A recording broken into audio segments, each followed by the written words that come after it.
Presenting The Complete Orson Welles. Orson Welles and the Mercury Theater on the air in The War of the Worlds by H.G. Wells. This is Orson Welles, speaking from London. As the third man. Stand by. We'll be on the air in 15 seconds, Mr. Wells. Yes, I know. Stand by, everybody. Mercury Theater on the air presents Orson Welles as Count Dracula in his own version of Bram Stoker's great novel, Who knows Dracula. what evil lurks in the hearts of men? The shadow knows.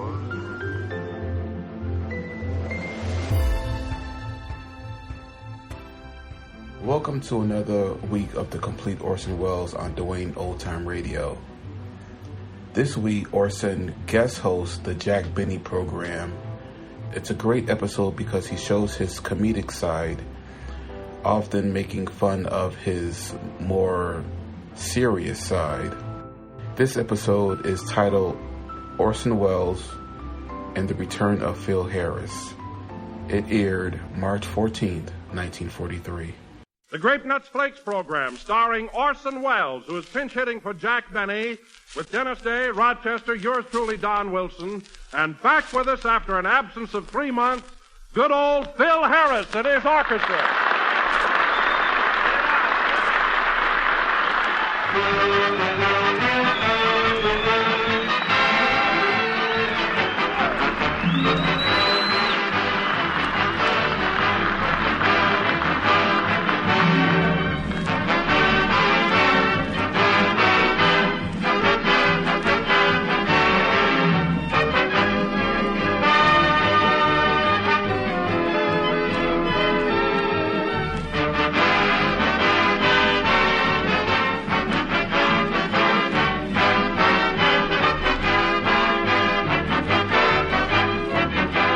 Remember that game we used to play when we were kids called Fortune, where somebody says, heavy, heavy hangs over thy head, and then you guess what?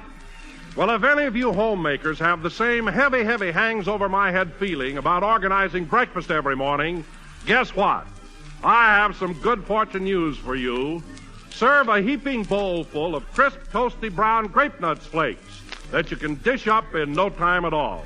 And you know what will happen? You'll discover your family is so easy to please. Yes, easy as pie to please. Once they've tasted the tempting goodness and moldy, rich, sweet as a nut flavor of this famous breakfast food. And Grape Nuts Flakes are a whole grain cereal as nutritious as they are delicious. A swell starter offer for the day. Better order that big economy size package of Grape Nuts Flakes, America's fastest growing breakfast cereal. And leave that old ration book of yours at home, folks. Grape Nuts Flakes are not rations.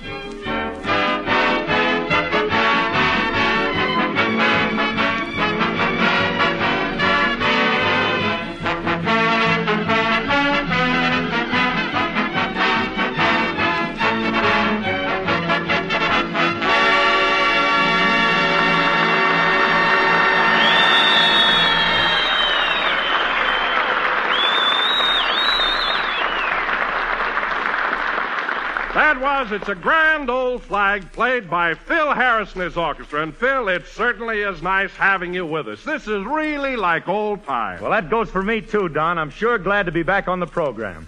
By the way, what do you hear from Jackson? Is he still laid up in Chicago? Yes, Phil, and Mary writes me that he's getting along as well as can be expected.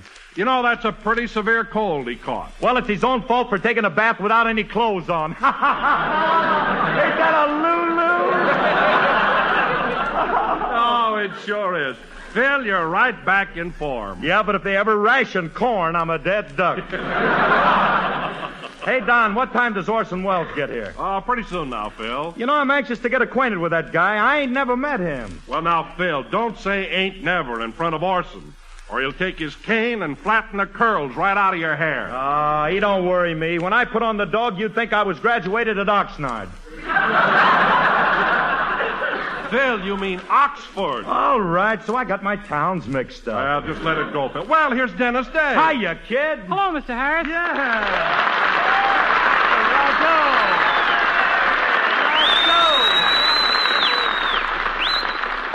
Say, Mr. Wilson, what do you hear from Mr. Benny? Oh, he's getting along much better, Dennis. Darn it, and I mailed him a pint of blood this morning. pint of blood. I bumped my nose on a door. There was no use wasting it. Hey, kid, have I got news for you? Guess who's taking Jack's place on the program tonight? Who? Orson Welles. That's who. Orson Welles. Gosh, I'm scared. What are you scared of? Orson may be a little eccentric, but after all, he's a genius. A genius? You mean he can figure out his income tax? I wouldn't doubt it. He's probably all set for tomorrow. Well, that must be Orson now. Come in. Pardon me. Has Mr. Wells arrived yet? No, not yet. I am his secretary, Miss Harrington. If you don't mind, I'll wait for him. No, come right in. Thank you.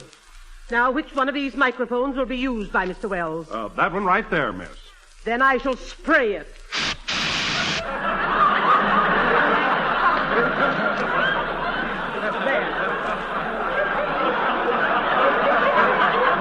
There now. That's better. Well, I'll be darned. Ain't that class? Young man, are you Phil Harris? Yes, ma'am. Then hold still.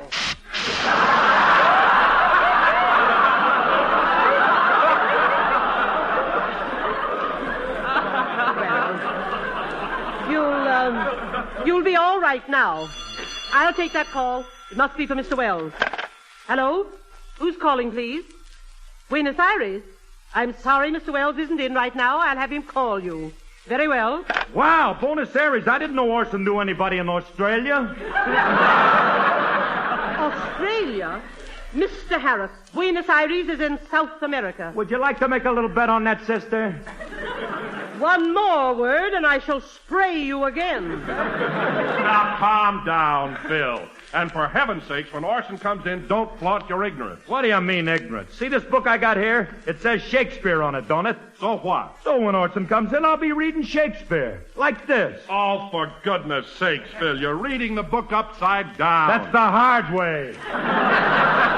All I know is it's Shakespeare. Well, that must be Orson now. Mr. Wells never knocks. He kicks the door right down. Oh, come in? Studio B, I presume? Yes? I've come to clear the way for Mr. Wells. I'm Mr. Toodlequirtle, his secretary. His secretary? Then who's Miss Harrington? She's his private secretary. I am right out in the open. Oh, well, come right in. Thank you. Miss Harrington, has Mr. Wells' microphone been sprayed? Yes, also Mr. Harris. Good. Ah, the master approaches.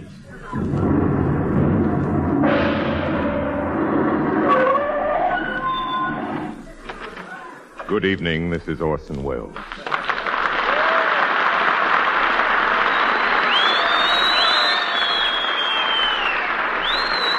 Thank you. Thank you, ladies and gentlemen. Miss Harrington, has this microphone been sprayed? Yes, Mr. Wells. Well, Orson, I can't tell you how much we appreciate your coming over here tonight. It's awfully nice of you to step into Jack's shoes. I'm glad to do it, Don. It's a pleasure to step into a pair of shoes nowadays without handing over a coupon. Orson, that's a Lulu. A Lulu. Miss Harrington, are you sure this man has been sprayed? Quite. Oh, by the way, has a call come in for me from South America? Yes, and I told them to call back. I hope she does. She's a lovely dish.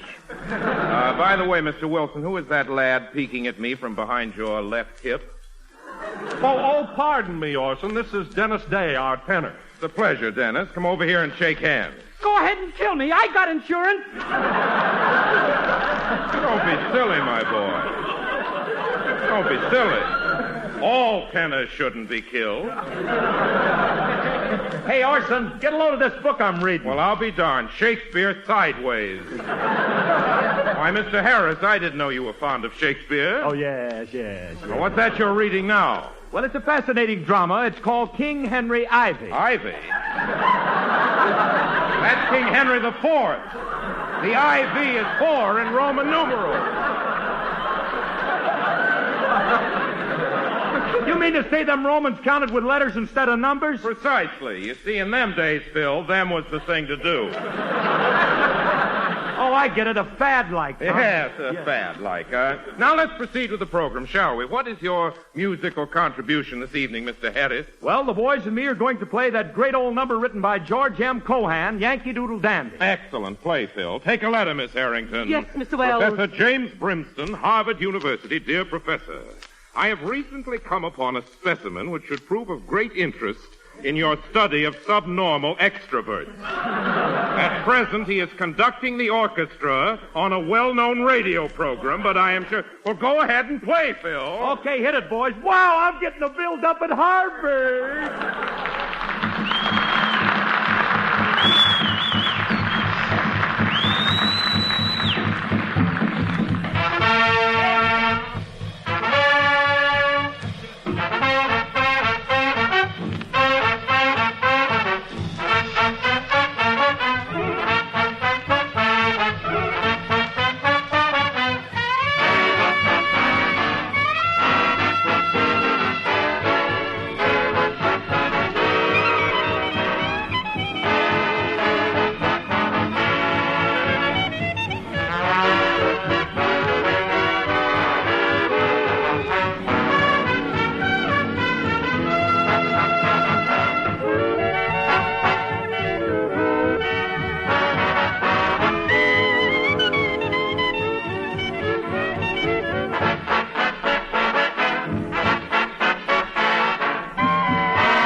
Miss Harrington, sign that your obedient servant, Orson Welles.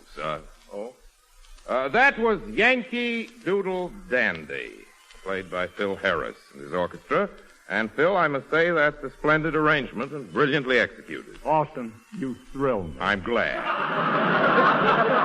However, if you don't mind a suggestion, a little more andante and pianissimo in the penultimate passage would have enhanced the orchestral overtone.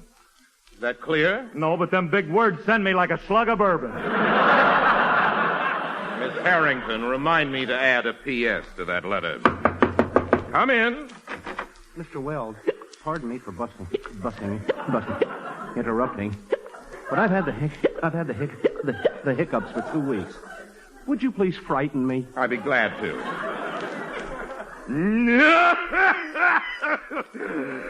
The biggest laugh on the show.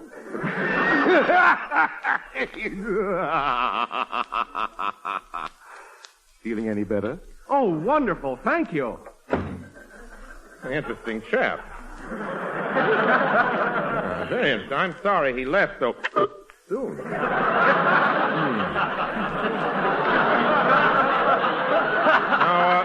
As I was about to say, Phil, you have a splendid musical organization, but it should be augmented. How many men have you got now? Well, I've got 17, not counting my uncle. He's the guy with the cymbals. Cymbals? I heard no cymbals. You would if my uncle didn't always get his head caught between them. He should stop banging his head. He's gradually working it into a pyramid. Now, Phil, an orchestra of 17 men is adequate, but it's not in the Wells tradition. It ain't? No. Next week, I want you to multiply that number tenfold. Wow! Take a note, Miss Harrington. Yes, Mr. I Wells. want timpanis. I want oboes. I want bassoons. And a gross of piccolos. But Orson, who's going to pay for all this? Jack Benny, of course. Jack Benny? Yes, you won't be glad to do it. You can't be thinking of the Jack Benny we know. There'll be no trouble. I spoke to Jack on the long-distance phone yesterday. He told me money was no object. Let me ask you something, Orson. Who paid for that call? Come to think of it, I did. Take a note, Miss Harrington. The piccolos are out. Yes, Mr. Wells. And now, ladies and gentlemen, I think it's about time. Pardon me, what Mr. is Wells. it, Tootle Quirtle? I've been working out the cost of enlarging the orchestra, and I have some figures for your approval. Good. What's the total Quirtle? What's the total Quirtle? $5,000 additional expenditure per week. Excellent. Dennis, I see you have your mouth open. Did you want to say something, or are you just breathing the easy way? Come, what is it? Well, as long as you're throwing money around, how about giving me a raise? Well, that depends, Dennis. What is Mr. Benny paying you now? $12 a week, but when I do his laundry, $14. You mean to tell me Mr. Benny makes you do his washing for him? Some weeks it's only a pair of socks, but it ruins me socially. Well, Dennis, you certainly deserve more than $14 a week. From now on, you're getting $15. Oh, boy. And you can do my laundry. Matter of fact, if you don't ruin my collars, Dennis, I may even... Open up in there! Open up, I say! That can't be John Charles Thomas. No, it's Andy Devine. Come on in.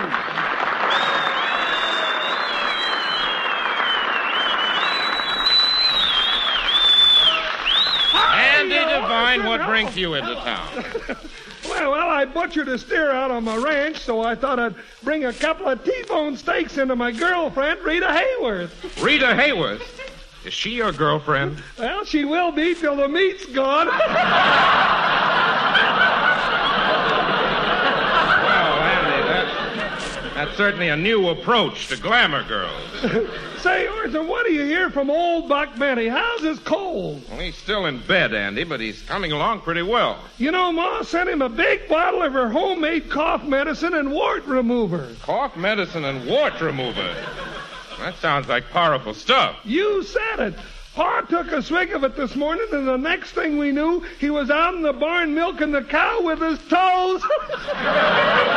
There was milk all over the place. I can imagine.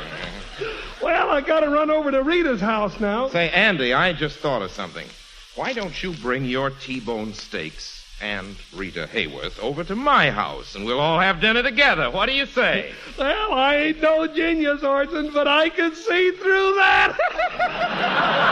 So long, everybody. Well, I tried. No harm in that. Let's proceed with the program. Ladies and gentlemen, we will now have a song from Mr. Don Wilson. Wait a minute, Mr. Wells. I'm the singer around here. I know that, Dennis, but let's give the public something different tonight. Go ahead, Wilson. But I can't sing, Orson. I don't know a thing about music. Then I'll have to sing myself. Oh, no, it would look egotistical. You better sing this week, Dennis. Okay. Take a note, Miss Harrington. Don Wilson must take singing lessons. Next Sunday, Pagliacci. Go ahead, Dennis.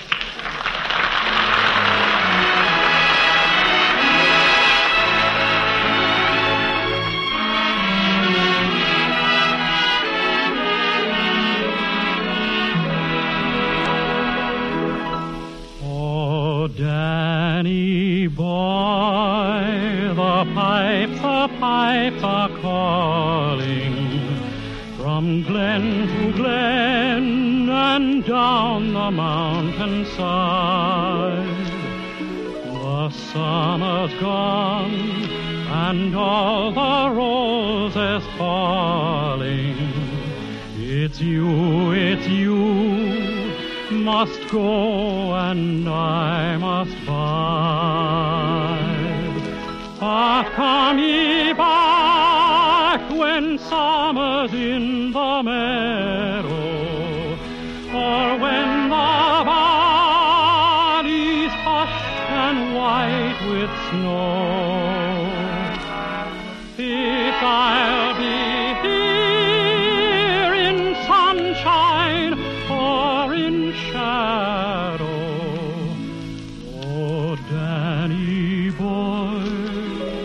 Oh, Danny boy, I love you so. And when ye come and all the flowers are dying.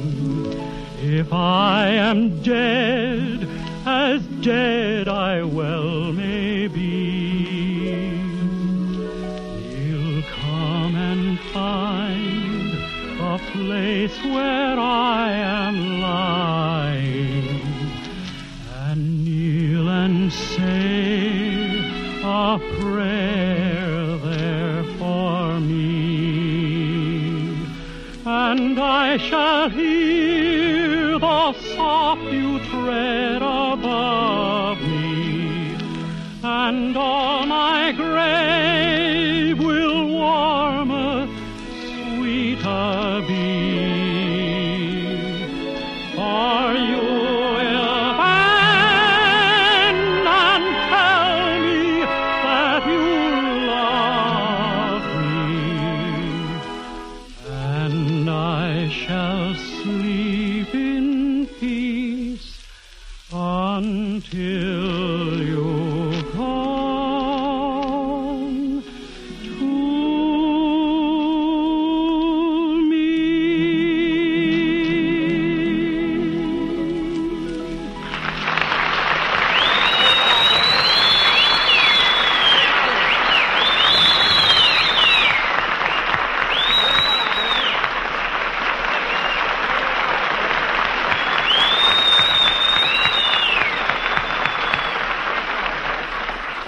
Dennis, that was a beautiful salute to St. Patrick's Day. You know, it really takes an Irishman to sing an Irish song. You are Irish, aren't you, Dennis? Just spray me and see what happens. I'm sure I'd never attempt it. Dennis, ladies and gentlemen... Pardon me for interrupting, Orson, but at this time I generally say a few words about toasty brown, sweet as a nut, grape nuts flakes. I'm glad you brought that up, Don, because I have a few suggestions in mind that I'd like to speak to the sponsor about. Speak to the sponsor? Speak to the sponsor? Speak to the sponsor? Of course, speak to the sponsor. Oh, Miss Harrington. Yes, Mr. Wells. Get me New York on the telephone. I want to talk to Mr. Mortimer of General Foods. Speak to the sponsor? Young man, will you please pop your eyes back in?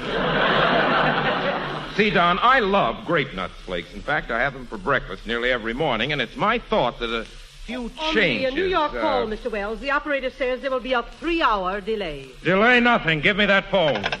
Hello, operator? This is Orson Welles. I want that New York call, and I want it now. Hello? Hello, Mr. Mortimer. This is Orson Welles. Now, I have a few changes I'd like to have put into effect immediately. Jot these down, will you, old boy? Jot! He told the sponsor to jot! Dennis, please. In the first place, Mr. Mortimer, I love grape nuts flakes, and I can see the reason they're America's fastest-growing flake cereal. Thank you. However, have you got your pencil ready, old boy? Well, get one, for heaven's sake. Please, Mr. Wells, remember what happened to your last sponsor. We never mentioned that. Now, first, Mr. Mortimer, in place of Mr. Benny's, I'd like my picture put on the box. I shall be dressed in tights with a spear in my hand. Tights and a spear. Speak to the sponsor. Next, instead of 12 ounces of tiny, individual grape nuts flakes, I think each box should contain one huge 12-ounce flake. Just one flake. But, Mr. Wells, that's impractical. Type your resignation, Toodle-Quiddle. Yes, sir. Quiet! Finally, Mr. Mortimer, from a standpoint of efficiency, I believe that each box of grape nuts flakes should contain its own portion of sugar and cream right inside the package. What do you think of that idea? It does not.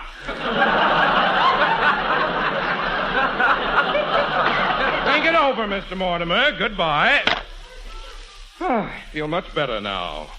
Taken my mind for its daily romp. You know, I gotta hand it to you, Orson. I bet you got brains you ain't never even used yet. Well... I've got brains I haven't used either. That's the trouble. You know, Orson, it's been an amazing experience working with you tonight. I'd just love to watch you make a picture sometime. Why, Don, why don't you and the gang pay a little visit to Orson Welles Productions next week? I'm shooting now, so you can come right out to the set. Hey, Orson, I want to ask you something. Yes, Phil? Is it true that you act, write, produce, and direct every picture you're in, or is that a lot of baloney? Maybe a lot of baloney, but I do it. Anyway, fellas, why don't you come out to the studio next week for lunch, and I'll make a picture for you in the afternoon. A whole picture?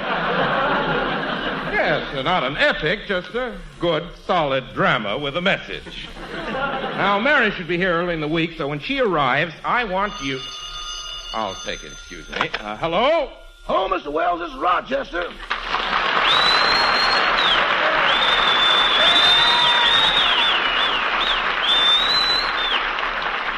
Hello, Rochester. Where are you? I'm calling from Mr. Benny's apartment in Chicago. Well, how is Mr. Benny? He's feeling better today. As a matter of fact, he was playing cards all afternoon with Miss Van Jones, his nurse.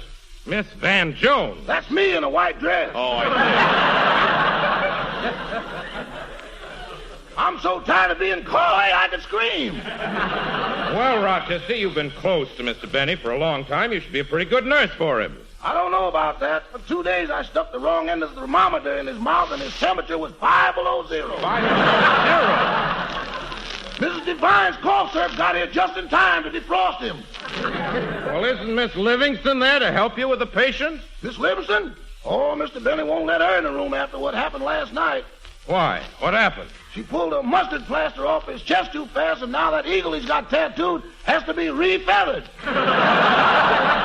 That's unfortunate. Rochester, thanks for calling, and tell Mr. Benny we all hope to see him up and around real soon. Okay, I'll tell him. Goodbye, Mr. Wells. Goodbye. Jack's a grand fellow. I think I'll let his picture remain on the Grape Nuts Flakes box alongside of mine. He can carry the spear for me. Play, Phil.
An E for excellence is what our government gives the war factories who do a super job.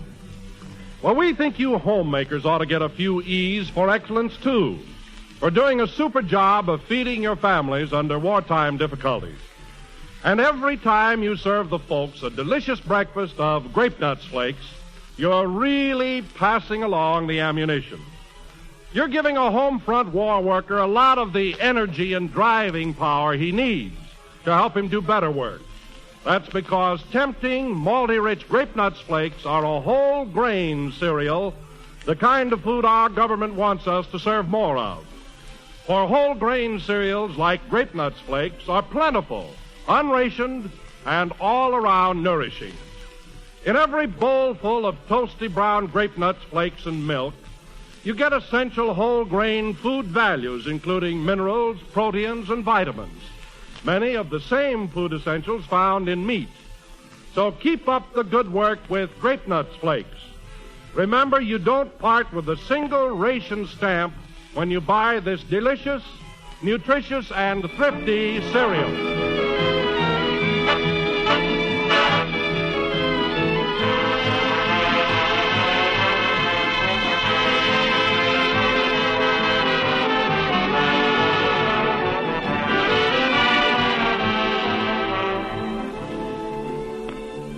So, until next Sunday, ladies and gentlemen, this is your obedient servant, Orson Welles.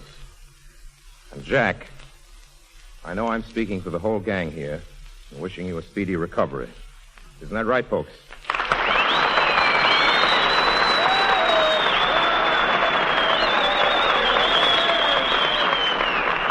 In spite of Orson Welles, this program is written by Bill Morrow and Ed Beloyd.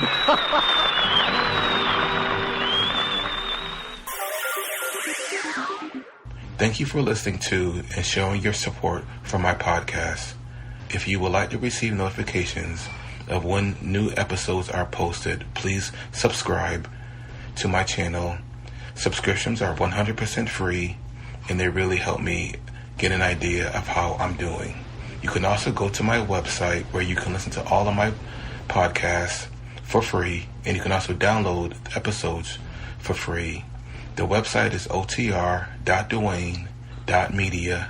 There is also donation information on there if you want to show your support or become a patron. You can email me at info@otr.duane.media. I'm also on Instagram at duane.otr. Well, hope you enjoyed, and until next time, stay safe, wish you well, and as always, peace.